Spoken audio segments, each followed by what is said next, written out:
Hi, Clermont. Let's talk about parks. I hear there's a lot of questions out there, and so I wanted to address them with you. I'm going to talk generally about parks, and then I'd like to address the Performing Arts Center and the Historic Village and the Rowing Club. Parks generally. There's a couple things that I want you to know. First of all, our overall budget for parks is about $7 million a year. That represents roughly 12% of our budget. The average parks budget for cities is 4 to 6%. So you know me, I'm a numbers person. I'm starting there. Now, I will say that if you look at our traditional parks budget, so ball fields, activities with the kids, we're right on track. We're in that 3 to 3.5 million range. That's that 4 to 6%, give or take, and we're good there. We're good from an averages perspective. Now, I think a lot of people in the traditional parks would say, Allison, we're not good there. We need our grass better maintained. We have holes. We've got fence issues. So we've got some maintenance issues. I heard, for example, the baseball fields need new irrigation, and the estimate they were given was $2 million for the irrigation. It's a longer story. Don't jump it. It's not just pipes. But, that's a lot. We need to deal with that. We do have $6 million sitting in our park funds account. So that's kind of nice. That's new construction or construction based on need. So there's some opportunity to cure some things there. So traditional parks, there's some things to work out, but we're generally on track from a financial standpoint. I want to talk about in all parks. So whether we're talking general parks where we have a $2 million expense for the baseball fields, or we're talking the Performing Arts Center, I want your feedback on something. And the feedback I'm looking for is this. If you pay taxes in Clermont, are you comfortable subsidizing recreation for the cities of Groveland, Mineola, and Lake County? Now, brace yourselves. I'm not asking this to stir any pots. It's a real question.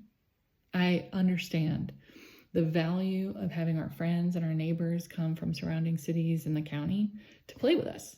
That's fun. We're humans. We're social beings, and we do want that. So I can see a scenario where we say, yeah, I like that. That's what I want to do. And I'm good with that. I'm your representative, so I'm going to do what you want me to do on that. But that's a question, and it's an important question, because the initial information that I've been given is that over half of the participants in most of our parks are actually not taxpaying Clermont residents. Now, there's more information to get. I'm still doing research. I'm still asking questions. We're still getting information. But so far, each of the organizations that we've received the information from have confirmed that more than half are coming from outside of the city. But according to our Parks and Rec director, we need more facilities to accommodate the demand that we have. So I'm in a policy position where I'm going to be asked to approve the budget come fall. And I guarantee you there's going to be requests for either facility improvements, facility upgrades, or new facilities. Knowing that those facilities may well be serving residents outside of the city, I've already started conversations with the surrounding cities to see if it's at all possible for us to do a regional approach to parks and to see if we can find a way to work together to serve each other's needs without Clermont subsidizing those cities' parks and recreation budgets. But maybe I'm out of line. You don't like that? You don't want me to mess with it? Let me know. I'm interested in your feedback. So let's talk Performing Arts Center specifically. I'm going to tell you, whatever rumor you've heard, there's no basis for it. The reason I say that is we haven't even had a policy meeting about parks in general. We definitely haven't had one about the Performing Arts Center. I am. It's almost half of our parks budget, and it's in one place. That itself makes me critical of it. Because, as most of you know, I'm a fiscal conservative. So I believe that our budget should be more or less equally spread out throughout the city. If half of it's going to one place, I take issue with that. I would like to see it perform. I have some ideas. I'm interested in yours. I'll throw a couple of my ideas out there. You tell me what you think. First question I have, and from an idea standpoint, is it really appropriate that it serves three functions? The function of performing arts, the function of rentals, and the function of recreation and activities. I'm not so sure that those are working well together. Now, I'm going to continue to talk to the Parks and Rec director, but I can see how if you want to have a place where you're having plays, you have to shut down the main stage. You have to shut down the rooms, but we're renting those rooms. So you really can't attract the kind of main plays that personally I would like to see. I would like to see big performances. So that's one example. It's just one example. But, I'm curious what your thoughts are. I saw the roller skating night. It seemed like a lot of people enjoyed that, thought that was cool. Should it be more of a sports recreation facility? Do we like the idea of having a performing arts center? Are we trying to compete with the Dr. Phillips Center with that? Should it be for local performing arts? What do you envision there? You love it the way it is? Great. Just looking for feedback on that. How about the rentals? Should we be sending rentals there, or should they be going to the city center or the Highlander Hut or the Keeler Center? So those are the kinds of questions that I'm asking about the Performing Arts Center. And right now I'm asking questions. Some ideas that I've had are, hey, look, I see people out there playing pickleball. They don't have anything to eat or drink. What if there was a tiki bar out there? Is that something that would make sense? As a city, we could rent some of the space, some of the physical land to private sector businesses to operate maybe some amenities, food and beverage that we might like to have out there. If I'm going to go to a play, I would like to go to a nice restaurant. Wouldn't it be nice to do it right there on site? What about a hotel? If we're going to use it for conferences and rentals, and it's a great conference space. I've actually looked at bringing conferences there. Problem is, there isn't a hotel on site. And the one going in is nice, but you're going to need a trolley. So lots of different things that we could do there. So if someone has talked to me about the Performing Arts Center and they've heard a criticism, I would say something like, I think it's underutilized. And I'd like to see it more planned out. And then, being candid, I question, should it be handled by a private sector business? I'm a big fan of public-private partnerships. So that's the Performing Arts Center for me. There's no decisions being made. We don't even have a workshop on the agenda. So if you're having a feeling around the Performing Arts Center, no, this is a great time to be having conversations. There's nothing happening in the dark. There's no items on the agenda with it, nothing that I've seen anyway. And so that's what I know about the Performing Arts Center. It's my honest opinion about it. Let's talk about the Historic Village. Come to find out, there's lots of rumors about the Historic Village. I had no idea. Nobody on staff has talked to me about it. Not on any agendas, no workshop. What I do know is that the folks who live and work downtown have been working together to come up with a plan for council to consider for how to move forward with downtown. You might recall a couple weeks ago, maybe it was a month ago, we had a meeting where we talked about the parking and the square footage, and the goal was to be able to more easily develop downtown so that it can be better for us residents, more options for us to go visit for food and beverage, retail, and also better for the businesses that are down there so that they can be more profitable and have that effect of complementary businesses. And I support that. I think it's great. I want to see a plan. So I've tasked everyone who's downtown to come up with a plan. If they want to, however they want to do it, it's fine with me. So I'm looking forward to seeing what they come up with. And I would imagine the Historic Village is part of that. And I think from what I've heard that the Historic Village conversations are really about trying to drive more people to be able to enjoy it and participate in it, help more hours being open, and the folks downtown working together to try to make that happen. So the only thing I've heard about the Historic Village is that people are excited about it and it's moving in a positive direction. But if you're hearing something else, don't hesitate to reach out to me. But I think it's mostly rumors. So let's talk about rowing. At the beginning of this video, I talked about half of our budget goes to traditional park services, where there's a facility and either we run a program or the program runs itself as an arm of the city. So we have programming in place where we have relationships with different entities to use our facilities for recreation purposes. And I think that's great and appropriate. And there's a policy, there's partner agreements. It's formalized. That's awesome. The rowing club has a different type of agreement in place because 10 years ago, the city of Clermont entered into an agreement with Lake County for mutual funding to build the boathouse. The specific purpose of the boathouse was to attract U.S. rowing events, and the city committed 9,700 room nights in a 3-year period to build that boathouse. Facts are the 9,700 room nights never happened.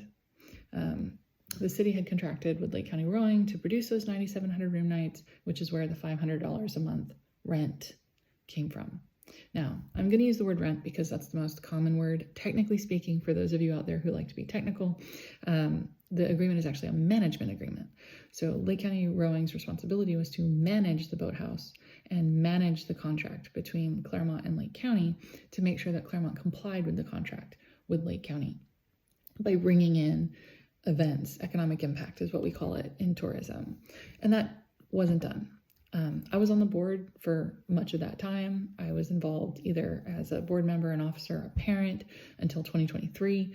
And so I'm very familiar with all the reasons why that wasn't done. I think most people in rowing would say that with limited exceptions, it has been a challenge to satisfy those obligations, primarily because of the housing options, and secondarily because the boathouse is located on the southern shore of Lake Mineola. It's been a bad luck situation for the most part. But the fact is, we didn't produce the 9,700 room nights. So the original $500 a month was in exchange for a responsibility to produce the 9,700 room nights.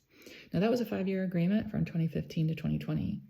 I cannot speak to what happened in 2020. I wasn't a part of the organization when that contract was signed, but for some reason that contractual obligation was taken out, but the $500 a month remained. So I took office in December, started preparing in November after I was elected. And when I first sat down with the recreation director, he shared with me that he had been in negotiations with the rowing club and they just couldn't come to terms on the duration, the money, and this is the first I had heard. I didn't know that the contract was under negotiation. But I will say I shared concerns that $500 a month was based on a commitment that I'm familiar with, very much so. So I know what it was for, and that commitment wasn't honored. So not that it's punitive, it's just that that commitment's no longer there. And without that commitment, I had questions like, okay, how much does it cost to maintain the boathouse? The answer to that is $12,000 to $15,000 a year. So if the rowing club is paying $6,000 a year and it costs $12,000 to $15,000 to maintain it, and it costs $1.5 to build it, and we're not getting economic development, what's reasonable? You tell me. I don't think it's obvious what's reasonable. I think a workshop is necessary to figure out what's reasonable. And so I asked for workshops. In my first meeting, I asked for workshops twice a week because there were a number of things like this that needed to be addressed. It's not the policy of this council to have workshops over the holidays. So we didn't have a workshop. We had one on the comprehensive plan, but we didn't have another one until we got to January. So we've had 3 meetings this month, and we have a workshop scheduled next week, and then we have a meeting the week after. But frustrating as it might be for anyone in the community, without a workshop to really discuss what is an appropriate fee, what is an appropriate relationship at this point, specifically with respect to the economic development commitments, we're still, according to some people in the county, either on the hook legally or at least on the hook from an integrity standpoint, that we took that money, but we didn't produce the room nights. And those are relationships that, as your tourism representative, I get to handle. So they matter to me. It recently came up with our elected representative in Lake County that money is not considered paid back. So these are things that we need to address in the workshop, and why I was grateful that staff came up with the solution to buy 6 months more time. Another reason why I thought that was really helpful was because the contract would have ended on February 25th, and without an agreement, technically, the contract called for them to turn over the keys on February 25th. Well, I know that the season starts in February. So what a horrible thing to do to say, okay, you're out on February 25th.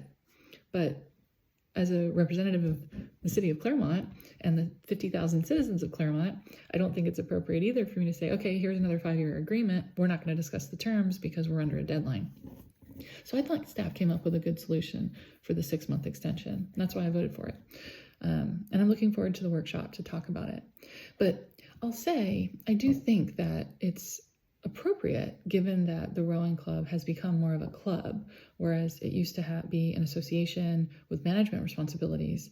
It does seem like it's operating like the baseball league, the softball league, the soccer club, the tennis organization. And so I'm not sure that I can support a unique and special agreement with the rowing club for the facility versus what the other organizers have. I'm open to feedback and comments on it. And what I mean specifically is the other organizations have a partnership agreement with the city where they use the facilities, they pay a fee, they report to the Parks and Rec director, and they operate as the local club. It seems like that's kind of the relationship we have right now. So I'm not sure I can justify a special agreement. I think it's probably more that it should fall into the category of our partnership agreement with the other, just like we do for the other sports. I do want to know what you think as a citizen, especially if you don't participate in the programs, because it's your taxes that are paying for them. So your feedback matters. Everybody's free to comment, obviously. Keep in mind, we are subject to sunshine. And also, please keep in mind, we are neighbors. We all love Clermont. Whether you live here or not, you're on this page because you love Clermont. So let's be kind to one another and understand that some of the questions I'm asking are hard. Some of them are obvious. Some of them are not so obvious. And my goal is to find the truth and to govern with justice and wisdom. And so the more information that I have, the more just of a decision that I can make when the time comes. So let's be kind and know that we're all here to try to come up with the best solution to all of the issues that come before council and to each other as citizens. And I look forward to hearing from you. Thank you for your time.